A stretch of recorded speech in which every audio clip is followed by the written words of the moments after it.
नमस्कार दोस्तों, ओम नमः शिवाय। स्वागत है आप सभी का इस नए वीडियो में। ओम नमः शिवाय, जय श्री शिवाय, नमस्तुभ्यम, हर हर महादेव। गलत संगत से बचने के लिए सबसे अच्छा छोटा-सा अचूक उपाय माना जाता है, जो कि बेलपत्री की डंडी वाला यह उपाय है। यह उपाय बेलपत्री की डंडी माता शोक सुंदरी जी से आप सभी को एक छोटा-सा उपाय करना है।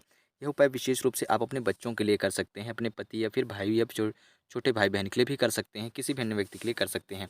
जैसे यदि कोई भी व्यक्ति शुरुआती दौर में नशे की यानी कि नशे जैसी बुरी लत में आ चुका है, या फिर गलत संगत में आ चुका है, या फिर गलत आदतें अपना चुका है, पढ़ाई में, शिक्षा के क्षेत्र में, नौकरी में, अपने कामकाज में बिल्कुल ध्यान नहीं दे रहा है, इधर-उधर की फालतू चीज़ों में, फालतू व्यसनों में उसका ध्यान जा रहा है, गलत संगत, गलत लत या बुरी जैसी शक्तियों जैसी परेशानियों से आपको दूर करना है, तो ये छोटा-सा उपाय अवश्य रूप से करना चाहिए।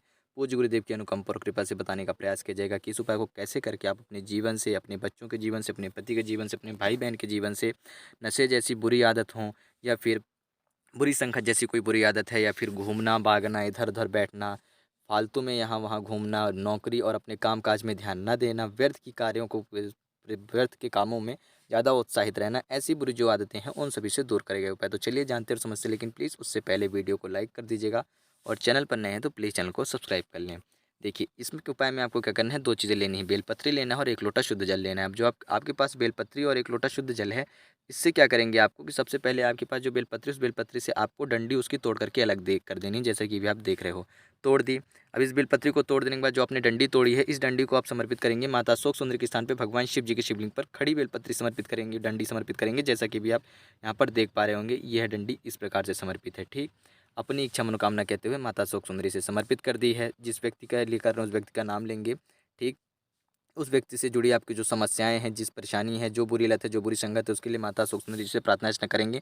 उसके बाद इस डंडी को पुनः से उठाएँगे और आप फिर बेलपत्र की जड़ के नीचे समर्पित कर देंगे। कहाँ समर्पित करना है? आपको बेल वृक्ष की जड़ के नीचे समर्पित करना है। ध्यान दीजिएगा, किसी अन्य वृक्ष के नीचे ना रख कर आ जाएँ आप, बेलपत्र के पेड़ के ही नीचे रखना है।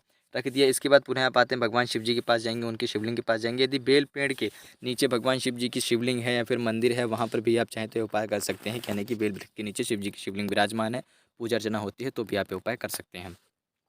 भगवान शिव जी की शिवलिंग पे आकर के आपको क्या करना है कि सबसे पहले आपको बेलपत्री समर्पित करनी है। जो आपके पास बेलपत्री थी टूटी वाली, ठीक, जिसमें बिना लकड़ी की, उसके ऊपर 1 लोटा शुद्ध जल आपको समर्पित करना है।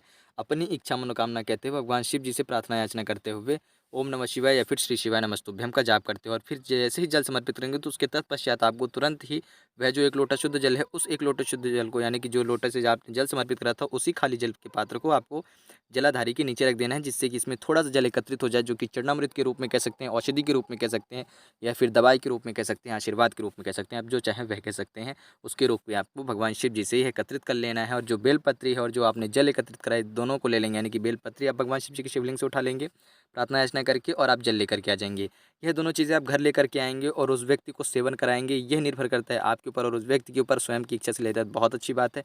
नहीं ले रहे हैं तो आप चाहें तो किन्हीं भी अन्य चीज़ों में मिला करके खिला सकते हैं। बेलपत्री का प्रयोग आप थोड़ा-थोड़ा करके सब्जी में प्रयोग करके मिला सकते हैं, या फिर चाहें तो रोटी वगैरह में उसको थोड़ा-सा हल्का सा उसका पाउडर मिला करके, जल को आप किसी भी अन्य चीज़ों में मिला करके सेवन करा सकते हैं। जिसमें चाहें सब्जी छोड़ करके चाय में हो, कॉफ़ी में हो, या फिर दूध में हो, जल मिला दें, या फिर पीने के लिए वह जल माँगे तो उस जल में से ये थोड़ा-सा जल डाल दें और उनको सेवन करा दें।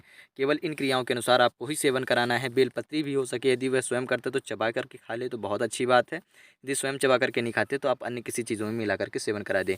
इस उपाय को यदि आप कम से कम देखेंगे तो 3 सोमवार या फिर 5 प्रदोष की तिथि कर लेते हैं, तो आपको इसके अपने आप खुद ब खुद सार दिखना प्रारंभ हो जाएंगे। तो कैसे करना था और किस प्रकार करना था, पूज्य गुरु जी द्वारा बताया गया है। छोटी सी क्रिया, छोटी सी विधि, छोटी सी प्रक्रिया, छोटा सा उपाय, बहुत ही सरल और सहज रूप से आप सभी के समक्ष रखने का प्रयास किया गया है।